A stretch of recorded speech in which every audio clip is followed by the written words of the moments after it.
Eric Worre here. Welcome to the Excellence Project. And today I have network marketing legend Jeff Altgilbers.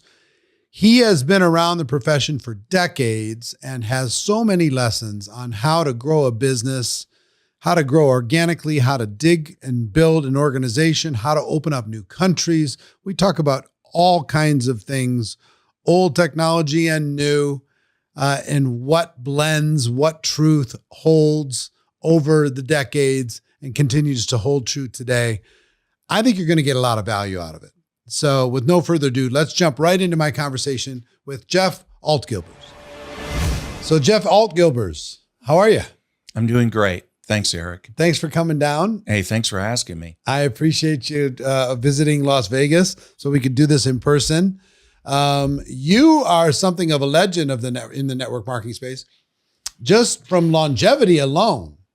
Now longevity and success. You've been able to do both. There's some people who've been around a long time, did okay. Right. Other people been around a long time, did very, very, very well. Mm-hmm. So, right now you're a $1 million Hall of Famer. You have an organization in how many countries? 57. 57 countries. You have a team, how big? Approximately? Well, the last time I checked, which was a long time ago, I don't know. It's been a while. It's in the hundreds of thousands. Hundreds of thousands of people. Right. Connected around the world. Started from you. You started this avalanche of people. You've stood the test of time. You've been able to adapt to changing times because you and I both started when we didn't have all this technology available to us. You got that right. We were talking on phones that had long cords attached to them. Yeah. And long distance used to cost a lot of money. That's right. We were used to it was back then, it was a normal thing to have a phone bill for at least $1,000 a month. Yeah. $1,000 a month if you were a builder. If you're a builder.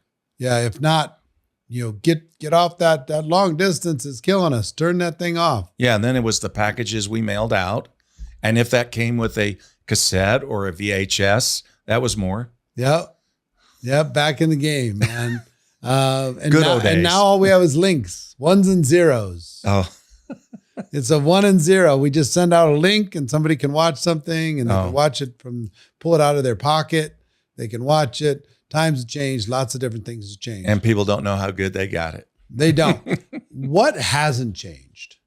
The basics. And when did you start? How many years ago?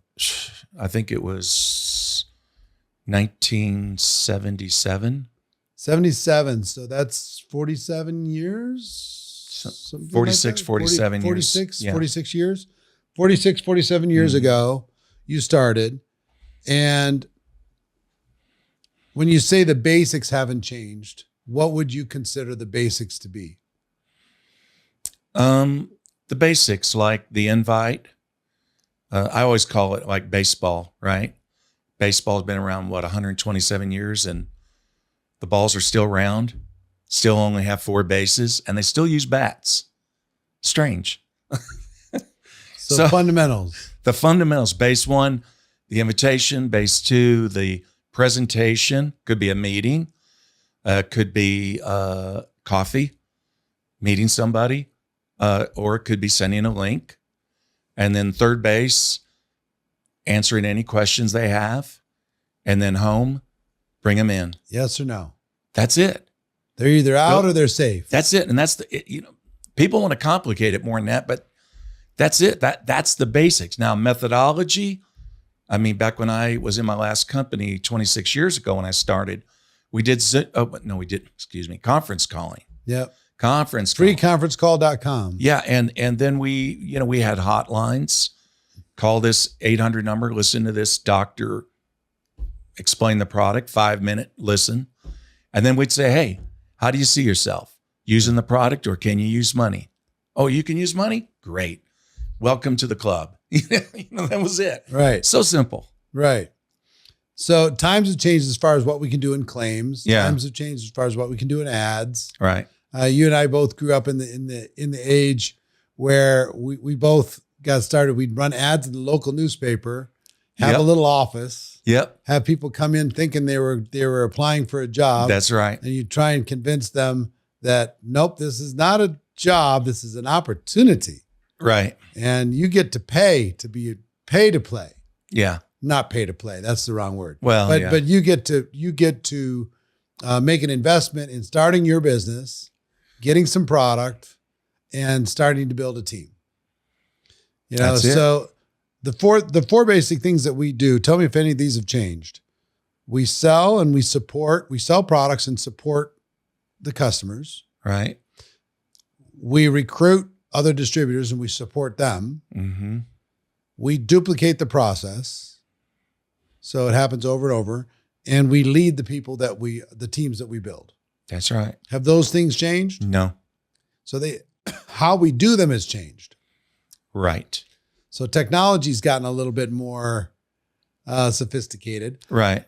And that's a good thing. I mean, as far as Zoom is great. Yeah. They can see us. Right.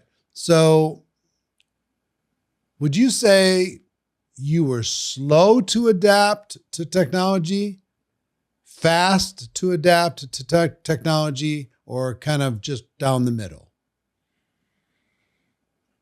I was slow in the beginning. Like when I started 26 years ago in my last company that I'm in, the company I'm in, I didn't even own a computer. So my sponsor laughed at me and said, "You're going to be successful in network marketing. You don't own a computer." So I bought a computer just to shut him up and had some friends come over to hook it up. What kind of computer was it? Do you remember? Just one of those big computers. I mean, it was a big computer, and that was it. And back then we had a website, but there wasn't much on it. And I didn't use it. Were you faxing in like? We were forms? faxing applications.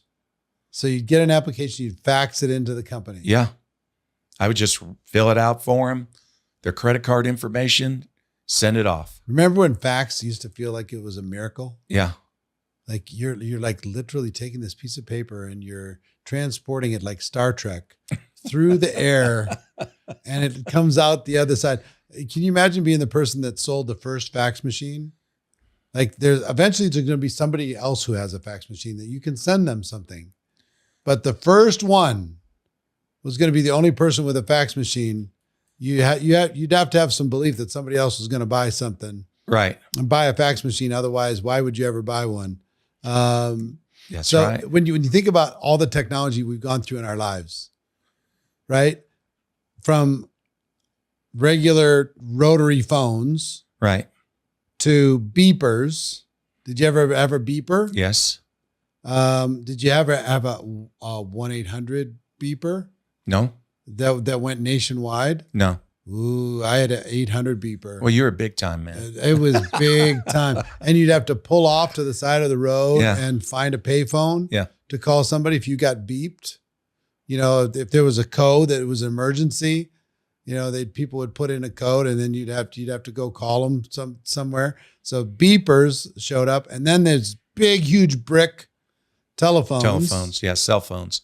With look like a walkie-talkie. Walkie-talkie. Yeah. Some people had like briefcases that had the cell phone kind of attached to the briefcase. Yeah. Battery pack. Yeah. And then those got smaller and smaller, and then fax machines showed up. And then the VCRs. VCRs. Well, I mean, I don't go back to the record players, but I do know that way back in the day, that people were sharing the opportunity via vinyl records. Wow. Did you ever see that? No. That was a thing. When you go back to Abunda Vita and wow, all these old companies, they were sharing it via vinyl record, and then they went from vinyl record to cassette tapes, and then from cassette tapes they went to CDs to DVDs. Yeah. And then eventually those were gone. Yep. And everything turned into digital. So we've gone through all of that, and the computers have gone from huge and clunky and floppy disk. Yeah. All the way to Smartphone. and slow, Yeah. all the way to you can if you have a cell phone, you can build a business anywhere. Right. And are there any dumb phones anymore? I mean, they're pretty much everything's I a think they're smartphone, extinct. isn't it? Yeah, pretty much. I mean, there might be some dumb. I haven't seen anyone with one. There might be some dumb. Even phones when I go to the around. Philippines, everybody's got a smartphone. Yeah, everybody's connected, right? Yeah. So no matter how poor you are, you're going to figure out a way. Yeah, that's right. To be able to be connected to the world somehow. And I personally think if you have a phone, a smartphone, then you can build a business. Yep. Pretty much. Everything's in my phone. Yeah. Anytime somebody asks me something, I go right into it. Our company's got an app. I go right into the app. Yeah. Got the link. Boom. There you go. So we go through all these changes, from black and white TV to color TV to VHSs to now I just, I'll go on Prime and order any movie I want whenever I feel like it. I remember having libraries filled with VHS cassettes. Yes. And those are evidently worth a lot now. If they're factory sealed VHS movies, they're worth big money from the nostalgia people. Same thing as like vinyl records. Right. Kind of crazy. What's happened inside of our world? Advertising, yard signs, door hangers, walk-in shopping malls, cold calling, running ads in the newspaper. Yeah. And now you're on social media and you can reach the world in a couple clicks. Yep. Kind of crazy. It is. I have an opinion. I'd be interested in yours. I think network marketing as a profession had a built-in farm system. Like a baseball team has a farm system, or, like you have your beginners, your, serious people, your semi-pros and your pros, and our weekly meetings at hotels and our presentations in offices and having to face your fear and go do a home presentation and all that stuff was a farm system that built up a skill set for people slowly, a little bit at a time. And we kind of stripped the farm system out. And now it's just all the superstars doing Zooms. And the other people aren't developing quite as quickly as organically as they used to develop. Do you agree with that philosophy generally or no? No, I think a lot of that is true. I do. And frankly, I miss the old days. I do. I'll be honest with you. I miss it. I miss cassette tapes. I mean, I just remember. I really do, because in cars, I would just listen all the time. Yeah. And the great thing about a cassette tape is if you loved it, at the end of that cassette, it would just turn over and it would just start playing the other side. Yeah. And then if you like that, it'd just keep going, Yep. turn over, and it would play the other side. And I just wear those things out over and over and over, wear them out. I had my own little driving university. And it's not quite the same. I'm a big podcast listener today. I listen to a lot of podcasts, but it's not quite the same as the repetition you get from Jim Rohn and Les Brown and Og Mandino and Brian Tracy and Dennis Whaley I subscribe to the Conant Nightingale Conant, and all of those guys. Yeah, Earl Shaw, or Earl Nightingale. I mean, Earl Shaw too. Earl Shaw, but Earl Nightingale. That baritone voice, Yeah. The secret, Yeah. So crazy. A lot of things changed. We talked a little bit earlier about your superpower, but I will say one of the things that has impressed me the most. I mean, several things impressed me about you. One is you've been willing to reinvent yourself over and over and over again. I heard once from a leader, an owner that I respect, that said that leaders in the field are usually an asset to the company for about 5 years, and then they just become an expense. Mm. So they're just ambassadors. They're wandering around, taking selfies, showing up for events. You can't accuse them of not building a business. They think they're building a business, but they haven't done anything to really bring value in a long time. Mm-hmm. They have about 5 years worth of value to the organization, with rare exceptions. You're one of those rare exceptions, because real entrepreneurs are able to reinvent themselves every 3 to 5 years and find something fresh to aim at. So that's one of the things that you've been able to do very, very well. Over the course of the last 46, 47 years, how many times do you think you've reinvented yourself and found a fresh reason to do something? It seems like you have to do it more now than then. Am I wrong in that? It's individual. I mean, because everything moves so fast, and the importance of being relatable to people. And if you're not relatable, then they're like, okay, next, I'll look for someone else. Why do you keep working is my question. Why do you keep recruiting? Why do you keep building teams? Why do you keep opening countries? Why do you keep traveling? Why do you keep staying in touch with the group? Because financially, you don't have to. Financially, you could be done if you wanted to. That's right. Who was the one? It was Winston Churchill. He was the one that said, and this is, if you ask me if you only could, what's your favorite quote?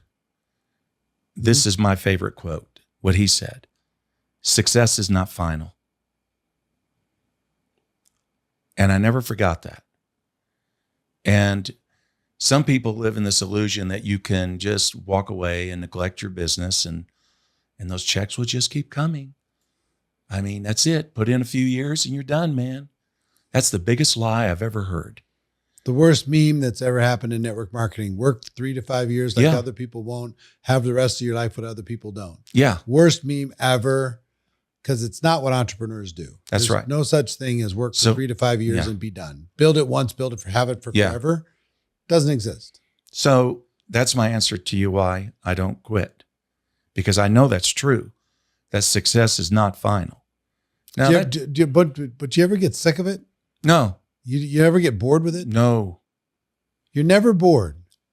Well, it's a repetitive business. I can get bored with myself, but I never get bored with that, because generally I'm just helping people. That's all I do. It's like helping leaders. And, after COVID, I think many companies took a hit. We took a hit. Sure. So I had to get on a plane. You had a spike probably during it, and then it came down off the spike. Oh, yeah.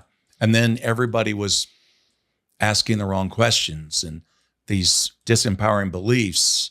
Like people aren't interested in network marketing anymore, or the business is harder now, and so that's the thing. And so, like you have talked about, you got to control the narrative and talk to them and help them. And like, for example, when I went overseas, I would told them, man, hit the road, get out and start doing your venue meetings again.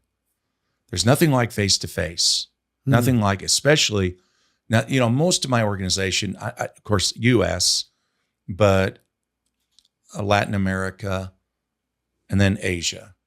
And I've got some very solid leadership in Latin America. They don't really need me. And I mean, they love me. They love watching me and listening to me. And every now and then they ask me to go do an event, fly out, I'll do it. But I go to Asia. And matter of fact, this October, I go to Malaysia, Indonesia, South Korea. These are all conventions. And then we have one coming up in Europe. So I'll go out there and I'll do a workshop. I'm going to, India in February. They want me to come out. And I said, I'll come out, but we're doing a 1-day workshop. I'm not coming that far and just going to wave at everybody on stage. I'm not interested in that. Okay, I want to give value and I want them to keep going. So anyway, but that's it. Just, I mean, is there something else I'd rather do? I mean, I have a life. I do the things I love. What are those things? Being with family, being with my kids. And that's the beauty of it. I was able to watch my kids grow, be with them. I wasn't an absent father. I was in their life, very much a part of their life. Music, I like to songwrite, love to go in a studio, new material with my band, and let's record, man. I don't know. And then, of course, travel, love to see the world. Yep. But I love being involved in the profession. I do. Yeah. Yeah, I love it. So one of the things that you've been able to kind of keep it fresh that I admire about you, you've kept it fresh. When a lot of people in your same position, and I know a lot of them, and you do too. Yeah, they're friends. They're friends, but they're checked out. Mm-hmm. This will sound harsh. They've died, but they're still breathing. You know, they're done contributing to the world. They're done growing. They're done moving forward. They're just putting in their time until their time is up. To me, that's one of the saddest things in the world. Yep. Is a person without a purpose other than comfort. Yeah, right. Those that just seeking comfort, it's an empty existence, in my opinion. That's right. And a lot of people work hard just to get comfort. Mm. And as soon as they get comfort, and sometimes comfort comes at a low level for some people. And once they get comfort, they're kind of done. You know, they'll check out until they get desperate again. And then they'll have to try and get comfort back again. As soon as they get comfort back again, they start sliding again. Mm. The second thing I admire about you is you're able you're willing to just march into a market and start it, whether you knew somebody there or not. Yeah, it's maybe because I'm a little crazy, but So what gave you this idea that you could just walk into a market and just find somebody to be able to help you grow at some international market? so yeah, sure. How did it start? It starts from me pushing myself, and I've never believed in being number 2 or number 3. And I don't mean that in an arrogant way. It's just that I know who I am. That's all. And that is who I am. And I'll give you an example. It's like, you know, and because people ask me about, matter of fact, a woman, she's already made $7 million in her company. She reached out to me last night at the hotel. I want to know how you did that. All these countries, you know? And I remember my first international experience. And it was when the company announced they're going to South Korea. And I thought, oh gosh, I don't know anybody outside the United States and Canada. And so I asked some of the leaders in my team, talk to anybody, find somebody in South Korea. So a leader comes and said, all I got is an address, email address. I said, okay, he's a doctor, he does network marketing. So I email him. So I'm at a party one night and I get the email back. And he said to me, if you want to do business with me, you need to come to Seoul, Korea, and you need to come now. And I thought, I hate that. Oh, crap. I just hate that. I don't know anything about those people. I don't know if it's even safe. And then this voice in me shouted, shut your mouth, get your butt on a plane tomorrow and fly over there and see the guy. And that's what I did. I told everybody at the party, hey, I'm going to South Korea tomorrow. And I went down to the airport. I didn't know anything about flying internationally. I had a passport only to be cool, you know? And Right. and you know, 24 hours later, I'm there. And it was a different world. Oh my God, did it open my eyes. And meeting this guy, he was intense. And he had those poker eyes, and he was ready to do business the minute I got to the hotel. And I said, listen, can we just go out tonight and have a beer and dinner and get to know one another before we talk business? And he said, okay. And then after that night, we were best friends. And the next thing I know, I was only planning on being there a week. I was there a month. What if you didn't do that dinner thing and just went straight into business? You think it would have changed the dynamic? Oh, yeah. Yes, absolutely. Because it's strictly transactional in nature. What can you do for me? Mm-hmm. And yes, it's a different world. A big part of your success has been to build a real personal relationship with the people that you work with. Very important. But one other thing I'll tell you real quick for you. I remember when the company announced they were going to Taiwan. And by that time, once I went over to South Korea and I saw that side of the world, he took me to the island of Guam. And I'd never been there. It was U.S. territory. It was only just a few hours outside of South Korea. I said, what am I doing in the United States? I'm going to come over here and live. And that's what I did. And I told my team back home, use me while I'm in Asia. And that's where I decided to live. And then the company announced they were going to Taiwan. And then I thought, I don't know anybody in Taiwan. Well, hold on. Back to South Korea. Did that person get off to, went to work? Oh, absolutely. Built a good line? We went all over that peninsula doing meetings for a month. Okay, so is that the only person you had signed up in South Korea? Everything went under that person? Yeah, pretty much. Okay. Yeah. And that built into a line of significance. Yes. Okay. So then Taiwan opened. Then Taiwan, the company announces that, and I think, I don't know anybody in Taiwan. I put out the word to my team back home. Does anybody know anybody in Taiwan? Nobody knows anybody in Taiwan. And this one leader's got a team in Taiwan. It's a lady out of California. And this is on your team? No, she's different team. Okay. And I thought, I will be darned if she will take Taiwan. She will not take Taiwan. That's the competitive nature of me. Okay. Yeah. So I thought, okay, what are you going to do? And then here comes this thinking, well, I don't know anything about Taiwan. I don't speak Chinese. I can't read it, can't talk it. And I come up with all these excuses, and this voice shouts out, shut your mouth, get on a plane, fly over there tomorrow. And that's what I do. So without knowing a soul. Without knowing anyone. So I fly into Taiwan. I get in a cab going toward Taipei, and I'm looking at all these billboards in Chinese characters. And I thought, I'm so screwed. This is not a good idea. Were you making any money at this time? Oh, yeah. How much were you making? Probably $30,000 a month. Okay. And that was a lot of that from U.S. and Korea? Oh, it was everywhere. I mean, U.S., Latin America, Okay. South America. Anyway, so I get to the hotel, and I thought, okay, what are you going to do now? You don't know anybody here. And I thought, okay, there has to be American network marketing companies here. I'm going to go down the New Skin building.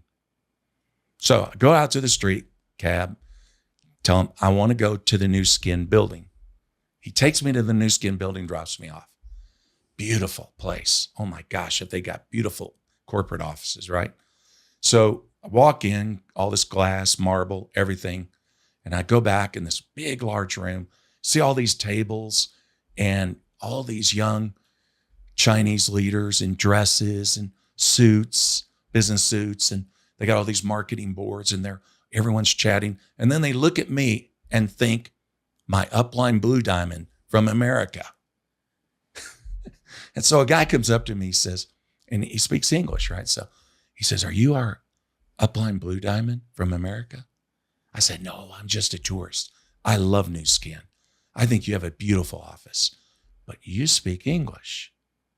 So, hey, do you have time for some lunch today? I'd like to ask you some questions. Okay. So we go have lunch. And I said, is there a magazine in this country that people read? I'm talking about network marketers.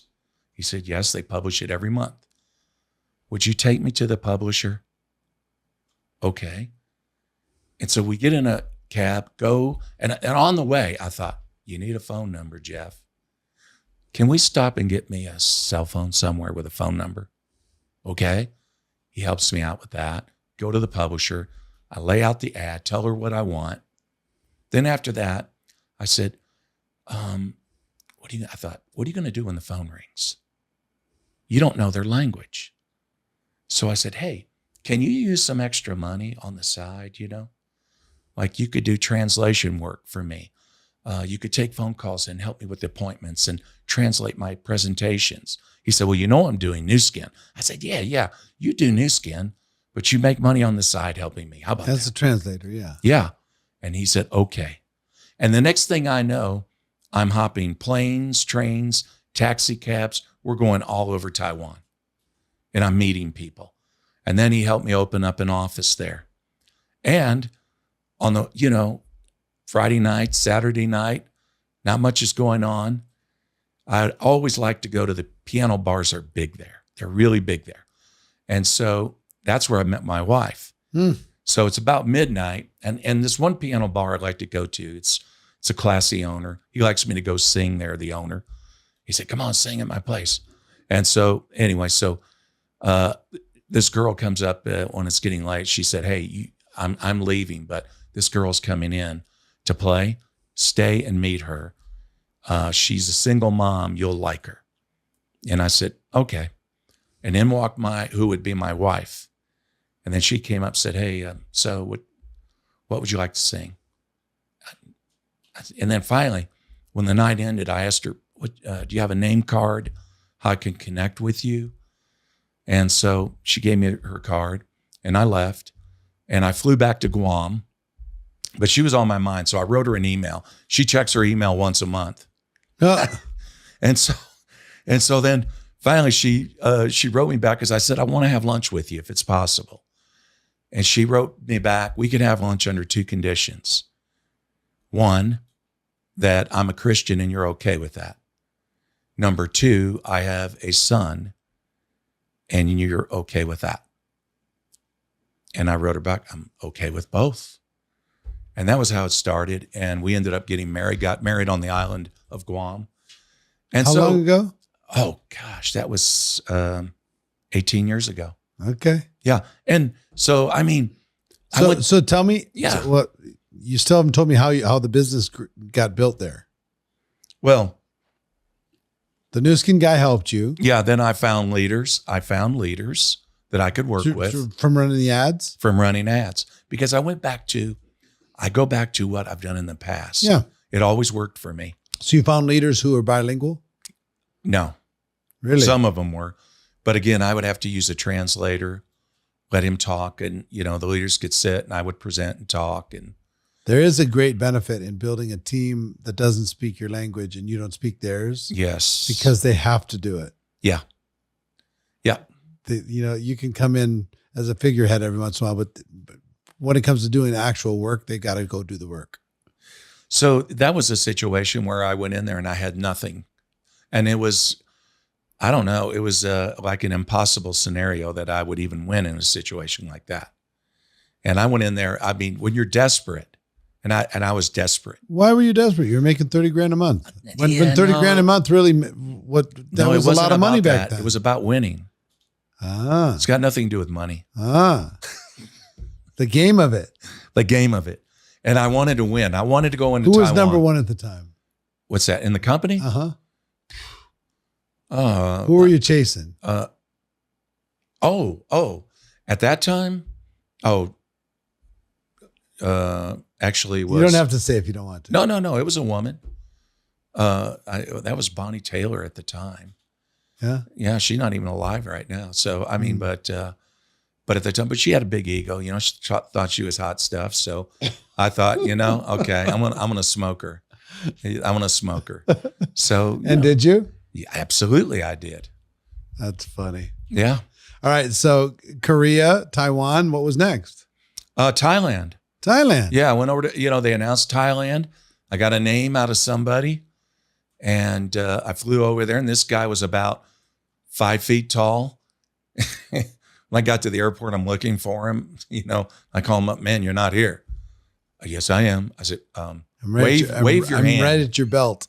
Yeah. So what's that? You're right at the belt line. Yeah, yeah. So, that was it. That was just another one. It was just a name that I got from somebody. And I said, what's your experience in network marketing? Have you built a team before? Have you made money? He said, yeah. I said, okay, here's your first goal then this month. And that target was like the 4th position in the compensation plan, 20,000 team volume. I said, that's your goal this month. And as we got toward the end of the month, he said, maybe the position below that is like a 10,000 point. I said, no, you and I are going to run with this and we're going to push it. We can do it. And he made it. Yeah. But that was another kind. And then I remember when I got a call about India, one of my leaders said, will you go to India? And frankly, I had already worked several countries and, including China. So it was like India. Oh, I don't know. I really don't know. I'm going for the first time next month. Are you? To Jaipur. You're going where? Jaipur, the pink city, the Taj Mahal. Oh, you're going there just to see the Taj? No. There's a big leadership event there. 10,000 people. Oh, it's a network marketing event. Yeah. Okay. Yeah. So first time. Well, you'll love it. You'll love seeing the Taj. Oh, you'll love seeing the Taj. They said you have to see it before 6 a.m. because it's too hot. Well, I don't know. I got there like 5 a.m. I don't know. I think it's beautiful anytime. Yeah. Yeah. And then you got to go across the river behind it. Okay. To the Black Taj. The Black Taj. Yeah. So he was building that one for his wife. The Black Taj was going to be for him. Ah.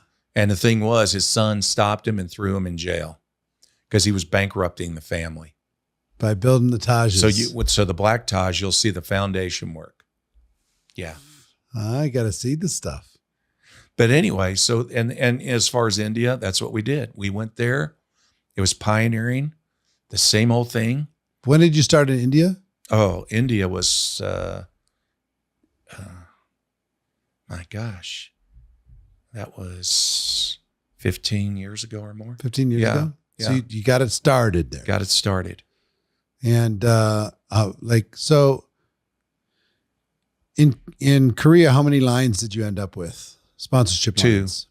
In Taiwan, how many lines did you 1. In India, how many lines did you end up with? Let me see. In India, it's 1. 1? 1 line for me, but yeah. But then it's spread out. It's spread out. Yeah. And you're supporting the rest of your team. Yes. Everything else. All right. So you get it going in India. And now you've become something of a country evangelist. You're like going and planting churches around the world. Network marketing, you're planting seeds of growth, building little empires. You're an empire planter in different countries. From India, then where? Oh, of course, I went to, even before India, I went to Singapore. Mm-hmm. Again, that was a name I got from somebody that was frontline to me. She wasn't moving. I called her up one day. I said, come on, you're not moving. She was in a previous company. She wasn't a big leader. I said, but give me one name, one person who you respect as a leader in your former company. And she gave it to me. She said, I already talked to her. She's not interested. And I was thinking, I wouldn't be interested either if you talked to me. But I said, okay, no problem. So I called the woman up. I said, hey, I know you talked to so-and-so, but, and I know she talked to you about our company, and you're not interested. Totally cool. But I'm going to be in your area. Yeah, right. I'm in Guam. She's in Singapore. Anyway, I said, I'm going to be in your area. I'd like to have lunch with you. Would you have lunch with me? And I am going to tell you about what we're doing. It's totally okay if you're not interested. And we just be friends. How about that? And she said, sure. And that lady was a mega producer, like $2 million a month producer. Yep. That's what she became for me. But I sat at the table and she's a type A, like a German tank, man. Yep. So, and I just applied the How to Win Friends, Influence People book Dale Carnegie. Tell her how great she is. Ask a lot of questions about her. Ask questions about Singapore. Just get her to talk. Right. And then it's one of those things, is your chemistry going to align?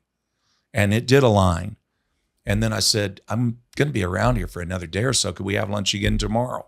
So the first day was a warm-up. Mm-hmm. And I already knew her company history. I knew it was going nowhere. And I knew their product line. And then, so the next day when we met, I talked to her about our product. And she did a little pushback. Mm-hmm. And said, well, we have a product like that. And I said, no, you don't. And then I explained why my product was superior. And I said, and the fact is, it's going to be in every household in Singapore. My only question to you is, what percentage of the market do you want? And I just looked at her and shut up. And there was that pause. And then she said, you're right. Okay, I'm in. I smiled. I said, good. And then I called the lady back in Canada. I said, she's coming in. What's your ID number? She said, what? I said, yeah, I know. She's not interested, but she's coming in. What's your ID number? And that was it. And then she said to me, well, don't you go anywhere. I've got people I want you to see.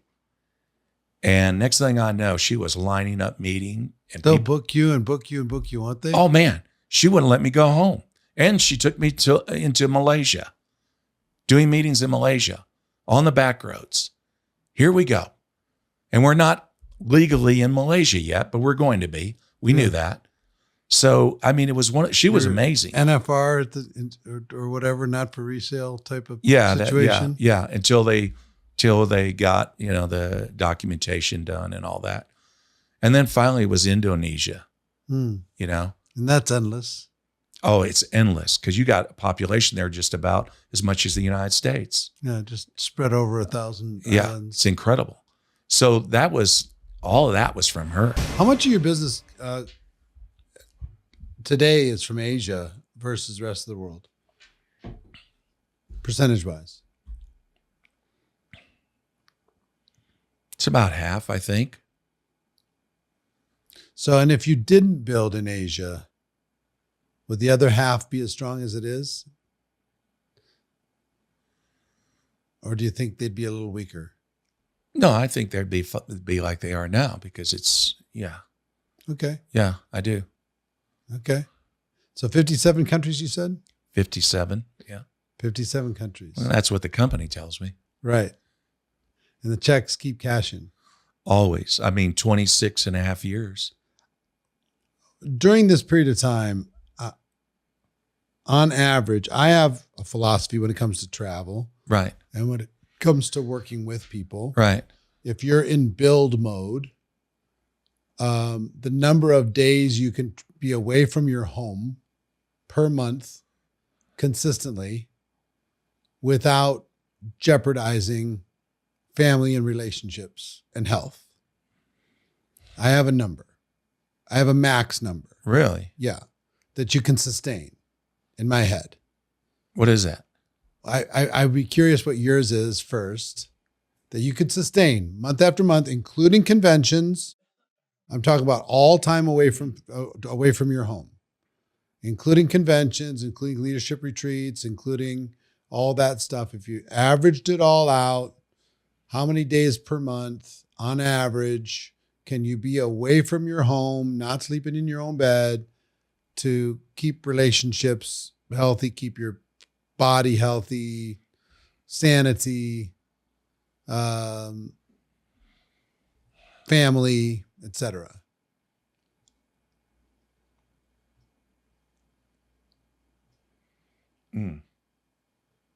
I have a minimum for a top leader and then a maximum for a top leader. So I have a range.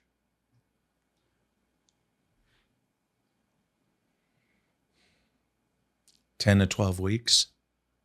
So 10 to 12 weeks out of the year. 10 to 12 weeks out of the year. See if that adds up. Because I was thinking monthly. My monthly number is 8 days. I was thinking 7.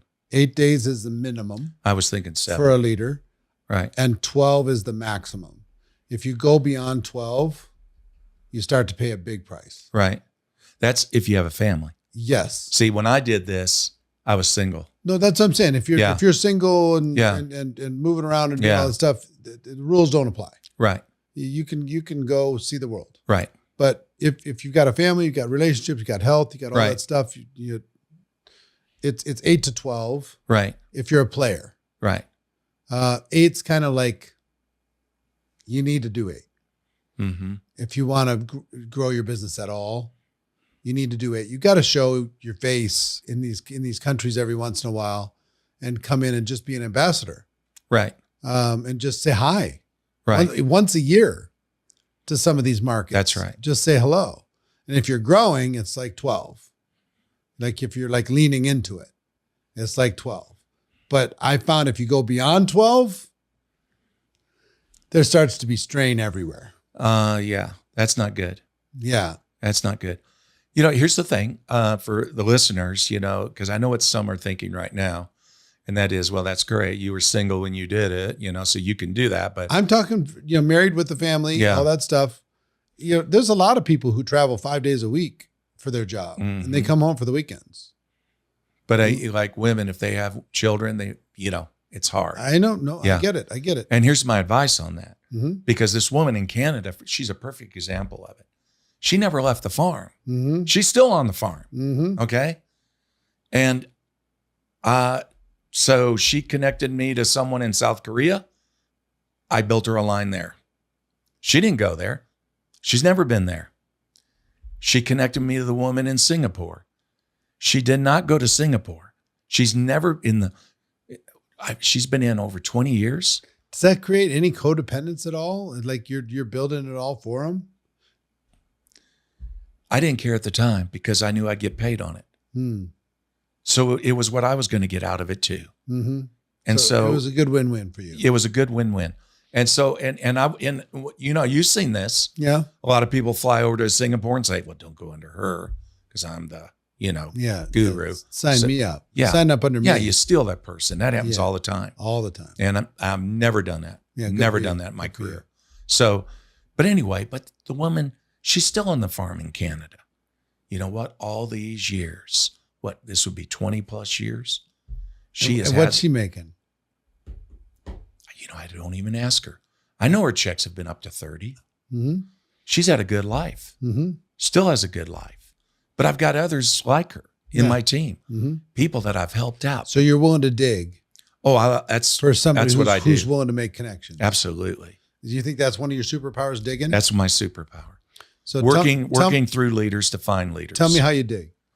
So how I dig is, it's like the book Think and Grow Rich. More gold has been harvested out of the mine than out of the mountains. So you apply that principle with people. Who do they know? Because they know people that could absolutely change your business. But you'll not know that if you don't ask them, who do you know? Like the lady in Canada. She wasn't moving. Now, when people don't move, most people say, they're not going to do anything. And that's it. And they don't work with them. Right. That's not what I did. I asked her, I said, look, you're not moving.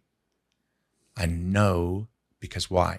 Because I asked her questions. What's your background? Have you ever been in a company before? Yes. What company? Oh, that company. Okay. Okay, great. But she's not moving. I said, you got to know somebody. Who do you know? Hmm. Will you open up to me? And she did. And I've had many others open up to me. And that was how I did it. So the formula was ask if they know somebody. Mm-hmm. If they do, you tell them, hey, by the way, I'm going to be in the area, Yeah. whether you were or weren't. Right. Flew in, spent some time getting to know them. Yeah. Didn't go right into business. Yeah. Broke bread, built relationship, be a real human being. Give them an out. Just say, hey, this might not be for you, but I'm going to show you anyway. Feel free to say no. This market's going to grow. It's just, I just got a question. How much of it do you want? Create that fear of loss. Because somebody's going to take it. That's right. I'm willing to help you. If you do your piece, I'll do my piece until you don't need me. Right? Did you ever give them a timeline? How long you were willing to help them, or just until they didn't need you anymore? Till they don't need me anymore. But until they get strong. Until they get strong enough. Until they get strong. And say, hey, I'm going to go start another market. Yeah, I got to go to a different country. Are you okay? Right? Yep. And by then they've built enough and they're strong enough. How many lines of significance have you built? Think about a line, that you consider has a leader in it. It can run with or without you. Pick whatever the volume kind of doesn't matter. Just, is it an independently growing line, or can it be managed with minimal help? How many separate lines of sponsorship have you created over these 26 years that are still in existence today? Well, pretty much most of my volume is in 3 teams. 3 teams. Right. Okay. But then lots of lines underneath those 3. Oh, tons of lines. That you built. These are not people that I sponsored, but these are people that I worked with. Right. So, it's probably about 24. 24 total lines that you would say they contributed, but if it wasn't for you, they wouldn't have been built. Yeah. 24 lines. Yeah, at least. That are currently operating today. Yeah. Yeah, it's amazing that's a lot of lines. Well, I worked with a lot of different people. I mean, if I go to the Philippines, there's, I don't know, I can think of 4 lines right there. Yeah. It's a lot of lines. But what's amazing is how they're still here today. Right. I mean, even Northeast India. Go to Northeast India, you got to have a visa to go to India, right? And then if you want to go to the Northeast, you got to get a second visa in Calcutta. They want to know why you're going. Why? Because at one time that area of India was not a part of India. I mean, many years ago, it wasn't part of India. And then basically India cut a deal, said, if you unite with us, basically you don't have to pay your taxes. You don't have to pay taxes to us. They're a buffer between them and China, and some of the other countries that are bordering right there.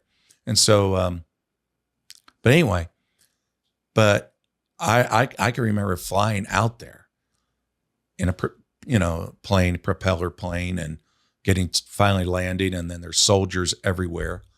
And I'm thinking, okay, this is crazy. And they get in a car and you go up a gravel road for 2 hours. And then they say, we got to get you into the hotel before they cut off the electricity. And it was cold. It's cold, that part. That's very cold, that part of India. And it's amazing. And I was there for a week. And, but after that, I haven't been back since. But you have a line there. Oh, I've got a very strong line there. That's the strongest line in India. Are you allowed to say how much money you make? I can, yeah. How much money you make? $200,000 a month. About $200,000 a month. Yeah. $2.5 million a year, something like that. Yeah, right. And how many employees do you have that help you grow your business? Employees that help me grow my business. W-2 employees. I have one assistant. A virtual assistant or actual assistant? An actual assistant. Okay. So you have an assistant that just kind of helps you manage your life. Yeah, that's right. Is it more of a house manager, or is No. She's there to. I mean, she'll take care. She'll tell my wife when her doctor's appointment is. Yeah, stuff like that. Sometimes she'll drive her. So you have one assistant. Yeah, and then I've got 2 housekeepers. Yeah, I'm not talking about living your regular life. Yeah. I'm just talking about your business life. Yeah, no, just one assistant. Okay, so I just want people to understand how extraordinary it is to have a business that generates $2.5 million a year in cash flow consistently with one assistant. So you're telling me I don't know how good I've got it, right? Well, I know you know how good you have it. Most people don't know how good they could have it because in order to make $2.5 million a year, typically somebody's going to have to do somewhere in the neighborhood of 50 million in revenue in order to be able to make that kind of money. At least 25 million in revenue to be able to make 10% after all their expenses and probably have 100 plus employees and hassle and issues and babysitting and, Wow. Liabilities and loans and warehousing and inventory and regulatory and legal and exposure and all different kinds of things for that traditional business people have. You don't have any of those things. No. You don't have to ship the product. No. You don't have to worry about who gets paid commissions. No. You don't have to worry about opening up the legal regulatory issues in each country. No. You don't have to you don't have to have an office outside of your beautiful house up in the mountains. All you got to do is feed the bears every once in a while. And that house you're talking about, I paid cash for that out of my pocket. I never got in debt with that house. Yeah. And do you have more than one house? 4. 4 houses. Where are they? They're all in the same spot. Really? Yeah. Same mountain. Okay. So they're vacation rental properties. But I also use them as retreats for my leaders. So where? In Gatlinburg. Gatlinburg. Right directly across from the Great Smoky Mountains National Park on a mountain overlooking the park. Okay. Yeah. But I got. And is Gatlinburg what? Tennessee? Tennessee. Gatlinburg, Tennessee, overlooking the mountains. You got 4 properties. 4 properties. And yours is humongous. Yep.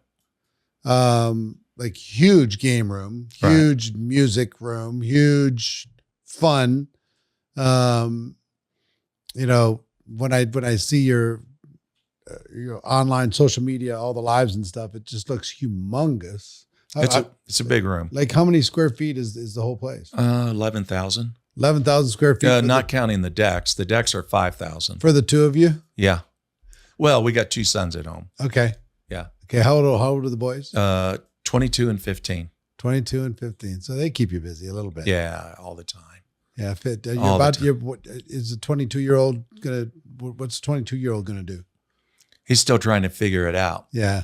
That's a hard journey. It's hard. It's really hard. What does a 15-year-old want to do? Music. He talks about music. Yeah. He's still very idealistic. And, he's an artist. Yeah. He takes after his dad. Yeah. Yeah. So how did an artist like you find this business streak? Because you're part artist, part killer. Not in a bad way, but if there's a game to be played, you're going to win.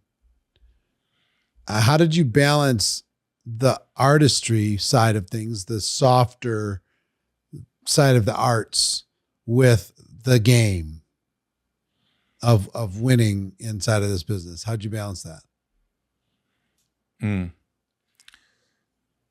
Well, it was like, I don't know. Like I said, I was very competitive, and I'm a drummer, and drummers are pretty intense, right? A little weird. Yeah. Yeah. So I'm just saying there's like cliches out there that don't date drummers. They say to the girls because they're crazy. Hey, but drummers always get the girls. I mean, when I was playing in nightclubs, I did. I'm talking about when in my younger days. I always did. Yeah. But the thing is, no, it was, yeah. So, but when I came into this business, I wanted to get back to my music, but there was no time, no time. But I would songwrite. I'd hear stuff in my head, sure, write out the lyrics. And was there a point in time you realized that even though the music was fulfilling for you emotionally, that it wasn't going to be a career? Oh yeah. When did you realize that? Well, I knew it from the beginning. That wasn't my intention. Well, I mean, but if you had the chops, you know what I mean? Because there's levels to this. Yeah. You know, when I was growing up, I wanted to do Broadway. Oh yeah, absolutely. Really bad. Yeah. And I realized by getting around real Broadway people that I didn't have the chops. Mm. And I looked at the life and I looked at how much they made. That's right. And I went, and they're 10 levels above me. They're making minimum scale Right. on a traveling Broadway show. Right. They're not even on Broadway. Right. They're doing 8 shows a week, living in a shithole hotel. Right. There's nothing like theater though. Right. As far as the whole Right. energy of it, there's something special about it. There's something I'd still like to do. I'd still like to go back and do some theater. Yeah. Just you love to do it. Because you love it. I loved it. It's been a long time. Now I do one-man plays. Oh, really? Yeah. Like I'm doing a performance right now. Okay, gotcha. You know what I mean? Yeah. I'll go up on stage and I'll do a one-man play. And, you know, I'll have it in my head and instead of doing King Lear, I'll be doing 7 steps to becoming a network marketing professional. And I'll be telling stories and telling jokes and I'll be And I'm just like you. That working was the audience. That was my conclusion too. Because I said to myself as my career was really moving in networking, I said, look at the money you're making now. Sure, if you got on the road with a band and maybe you had a single out there and it's doing okay, but you're on the road. You are always on the road. Unless you're in the Eagles. Yeah. It's probably not going to pay the same. It's not going to pay the same. You're not going to have a life. And then when I started going to my studios and doing the work and, you know, I was just loving it, you know, hearing my music come alive and all that. And anyway, I thought, okay, where do you want to go with this? Because you know, if you go on the road, if you promote this and there's a market appeal for it and you go on the road with your band, now you have to feed it. I said, you will get divorced. You will lose your family. And to me, that was like massive pain to think about. And I thought, yeah, it's probably true. I'll end up, because I'm always away, it's not going to work. And were you, at the time, were you the drummer singer? Yeah. Okay. Yeah. So you're going to get the girls while you're traveling too. and that was not going to help the marriage either. That's not going to help the marriage. So, and that was the thing. So I didn't promote it, but you know what? Even though I didn't promote it, I remember when it was on iTunes and other music networks, my CDs, I remember when I got my first royalty check. Yep. Came in the mail. I didn't know. How would anybody find? It's like finding a needle in a haystack, right? Yep. So I get this envelope and I'm being paid and I open it up and I'm looking at these pages and it's all these different music network, penny, 5 cents, penny. And it was page after page. And it was $20, the total of the check. And my housekeeper, this girl, Melody, I said to her, Melody, come here. And she said, what is it? I said, look at this. I just got paid my first royalty check. Look at that. Penny, 5 cents, penny, you know. And I said, do you know what this means? She Lunch. said, what? She said, what? I said, I'm a professional recording artist now. My father, who was a songwriter as well, he wrote some songs for our church that they turned into some different productions that ended up being used across the country. Yeah. And Jessica Simpson sang one of his songs. Oh. When she was big. Okay. Because she sang it in her church. Okay. So, and it got featured on VH1 Behind the Music with her singing that song. So I remember when he got royalties, he ended up getting a couple grand in total from royalties from playing on that network. But And then you do that and you get $40,000 a week from your network marketing business. It's like, I know, that's exactly what I thought. No big deal. But I got $20 over here, buddy. That's it. I got $20 in music royalties. You can't take that away from me. I'm a pro. She looked at me when I said that. She said, whatever you do, don't quit your day job. Yeah, you're nuts. Yeah. I mean, that $20 was more important to me than the millions that I made in network marketing. When I had that moment, then I've used that as an example to people out there. So when you think, I can't go after successful people who make money because they wouldn't be interested. No, wait a second. I've seen this before, that you got a wealthy person, but they've never, ever had an income in network marketing. And when they get their first $20 check, how they react to it. Or they're competitive. Yeah. Or they're bored. Mm-hmm. You know me. How many wealthy friends do you know that are just bored out of their skulls? Oh yeah. They need a challenge. They already climbed one mountain. They need another mountain to climb. It's either that or die. I experienced what you just said there when I went to a Tony Robbins event, signed up for the platinum. Okay. And I went to a platinum dinner party that night. And it was amazing to me when I was talking to other platinums, and they were just looking for something else. That was what I noticed. And one said, I would just love to be able to get on a stage like Tony and motivate people. I said, oh, you love my profession then. My profession, that's what we do. We just love it. We get a lot of practice. Yeah. That's one of the great things about our business. My early mentor, John Joyce, told me, if you learn how to speak effectively, you never have to worry about money the rest of your life. Interesting. And he's right. He was right. You can basically write your own check. If you can learn how to communicate something that might be hard for somebody to understand and make it understandable. Right. Do it interesting enough, with enough energy or with enough, charisma. Right. In order to make it, to add some drama to it or gravitas to it or something, then you're done. So like with you went virtual. Mm-hmm. Okay. But now that you go, for example, you came back from Thailand, you were 25,000, I think, at that event. Thailand. Now you're going to go to India for a big event. How does that feel when you're at a big event versus your virtual space? Virtual, you have to trick yourself. Yeah. We have 400 people in person when we do our big event once Right. a year. So you get some energy there. Yeah. And you have to really mentally be tough because you're connected to tens of thousands of people around the world virtually. So they're there and you can see them, and then you can see the reaction, and you can see the chat, and you're getting the feedback from the group.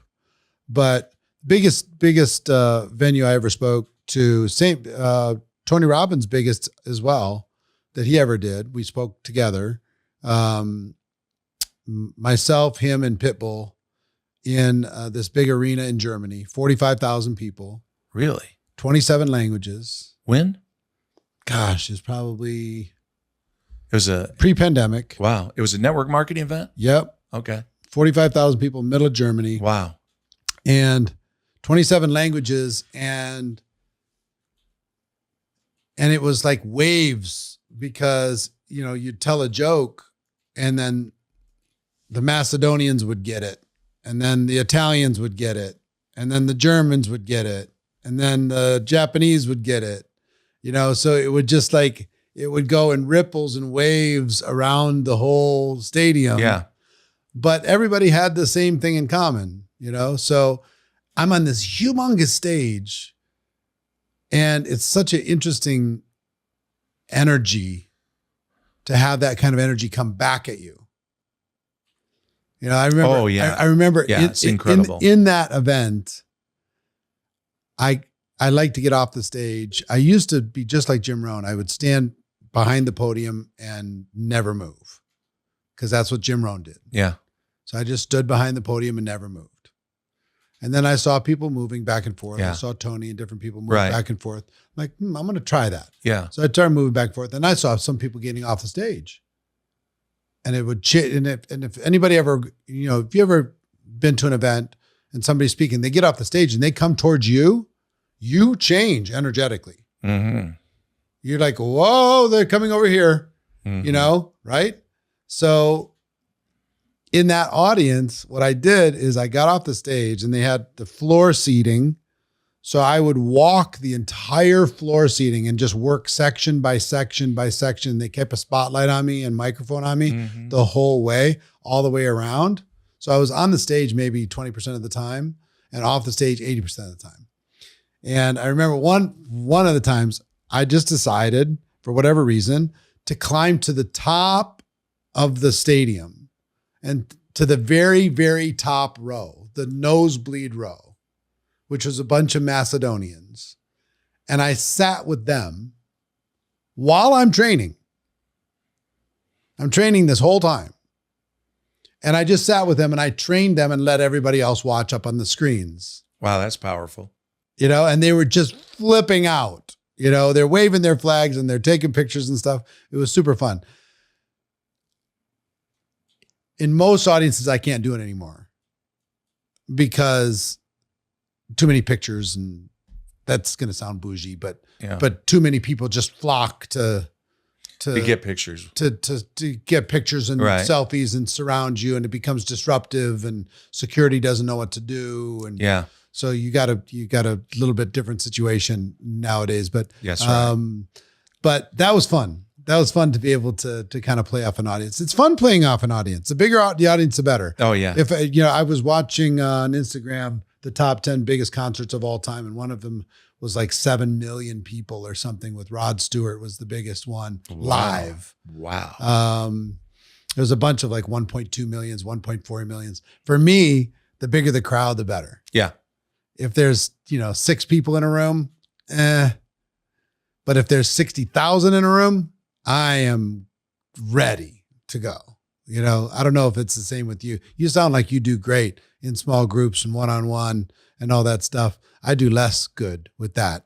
I do better with the energy of a I large love big group. crowds. You get me on a stage. Did you ever mix your music and your teaching? No. Because some people have. No. And I always think it's a mistake Yeah. when they do. I don't do that. Yeah. Because there's some that do, and I'm like, it's kind of cringy. It's like Yeah. be one or be the other. But that's the one thing I love about going to Asia, because that's what events. Events is what drives it. Even still today, post-pandemic. Oh yeah, absolutely. Yeah. But events kind of took a hit post-pandemic. They're coming back. They did. They're coming back. And I've had to work with my leaders on that too. Help them to Because the realize. leaders got a little lazy. Yeah, because they became like the Wizard of Oz behind the curtain, Yeah, everybody's pushing buttons, hoping for everything to come. blowing out smoke. I'm the most powerful Oz. You got to get back out there face to face. Yeah. And so, and we talked about that at the last mastermind here. Yeah. The importance of challenging your leaders to be out. I don't know. What did we talk about a week? Getting on the road. Yeah. Getting on the road. Warriors. Yeah. Road warriors. So I started challenging the leaders that, I just said, look, you want to change your business? Number one, you got to get on the road. Number two, make sure that you have a system that duplicates when you leave, because I don't want you to be a rock star. Did they accept? Yeah. Yeah. I said, you got to have a system where when you leave, they have the tools, they have what they need to keep doing presentations. That's most important. So let me Yeah. ask you this. What's Yeah. what's next for you? I mean, when you think of your goals, when you think of your legacy, when you think of how you want to be remembered 50 years from now, 100 years from now, what's next on the vision board? Well, I think that, to me, it's all about contribution. That's it. I mean, I don't think anybody's going to build a statue to me. I don't think my books are going to be in the Library of Congress when I'm gone. Okay. It's all about contribution. Who did you help? And how many can I help? That's my goal. How many can I help? Making sure that my family is on track, everything, what they need to make sure they're okay. But contribution is it. And, it's nice. It's nice when you're successful because, I help a lot of people that don't have money, okay? Yeah. Probably more than I should. Yeah. All right. I understand. But there's the world, there's a lot of people hurting out there, and they're good people. Mm-hmm. So it's nice to be able to make a difference. And I like doing that. We were in the Philippines 2 months ago. We were building, it was 20 new houses that we began. We just started the project. Me and my wife were there, and we're these big concrete blocks we're handing to the guys and all that. It was hot. Yeah. Getting dirty, but meeting children, families that were displaced because of natural disasters, things like that. Just being able to do it. Yeah. So more of that. Yeah, more of that. Because what else is there? I'm not a narcissist. Do you ever see yourself slowing down? What's that? Do you ever see yourself slowing down? Not yet. I don't see it now. Do you see it is there any time in the future where you see it? Is it in 10 years? It's going to depend on 20 years, how you feel, what I can physically do, I got a son that's 37, and he was watching the training the last 3 days. Yep. And we're not I told him, you don't have to be like me. I wasn't like my father, but he wants to do this. And he's a beautiful young man. So anyway, I like for him to sort of, if I get to that point where I can't travel anymore, I can take my place. Yeah, I would like that. That'd be fun. Yeah, I would like that. But right now I'm not ready for that. And I'd like to, I'm going to take advantage of some of the health technologies that are available. All of them. Yeah. And Tony talks about it. Me and you have talked about it. Yeah, man. So I'm just wondering, take advantage of that because, you are your best investment, right? 100%. Yeah. So I want to invest in myself. I want to do that. And then if I do that, and then I can keep going, they say that the age 100 is the 60. Yeah. What used to be the 60. Yeah. I'm shooting for 120. Yeah. So, I like to do that and, stay active. Yeah. With my company. I love my company. Yep. Love the owner. Love the corporate. They're good people. They've done a lot. And, and I know the owner's children, and I don't know, we're like a family. So I love giving back to I don't want to sit back home and just collect a check. I've got people in my upline. They started 10 years ago doing that. Yeah, for sure. So that's not me. Right. To me, you got to show but you're gratitude. Rare, man. Yeah. You're rare. I'm proud of you for that. Because a lot of people will just go through the motions, and you can accuse them of not working and they'll get mad at you. Yeah, sure. But they're not doing what they did to get there. They're ambassadors now. Yeah. They're custodians. So some of them, they don't even come to the convention. They're custodians. They're just they're on a pension plan. They're not doing it anymore. It's okay. It's all right. Our profession is very forgiving. But Jeff, I want to thank you for coming down. I want to thank you for 47 years. I want to thank you for continuing to reinvent yourself. Thanks. I want to thank you for. Well, that's one reason why I like plugging into you. Yeah. Well, I love the fact that you're spreading it around, and you're continuing to do so, and you're inspired. You're letting people know. One of the good lessons, I think, is you're letting people know the value of digging roots deep. You don't have to bounce around. You don't have to look for how many times could you have gone through hard times and made a different decision, gone someplace else and dug up your crop and tried to plant it again someplace else, probably 20 times, not every company's going to have a perfect trajectory. There's going to be good times and bad. You got to figure out which company you're going to have your bad times with, because it's never going to be perfectly rosy. But the fact that you're showing an example of longevity in a world that has a short attention span. Yeah. So they move around a lot. They do. Not all of them, but some. Not all. That's right. Some get addicted to it. Of course not. Yeah. And some dig their roots deep and get stubborn. Yeah. And just say, no, I'm just going to stay here. I'm good. Yeah, absolutely. Yeah. And we need more of that. Yeah, we do. And it's already happening. Yeah. It's already happening. So thanks for coming down. Thanks for sharing your wisdom. And I look forward to doing it more and working together more as we gracefully age into this new future. That's right. That's right. Appreciate you, man. Thank you, Eric. So that's my conversation with Jeff Altgilbers. I hope you got value from it. If you did, share it with somebody else who might get value as well. Let them know the value of digging roots deep. Let them know the value of loyalty. Let them know the value of driving lines. Let them know the value of expanding their business outside of their backyard. So many lessons in this episode. If you listen to it once, it's probably not enough.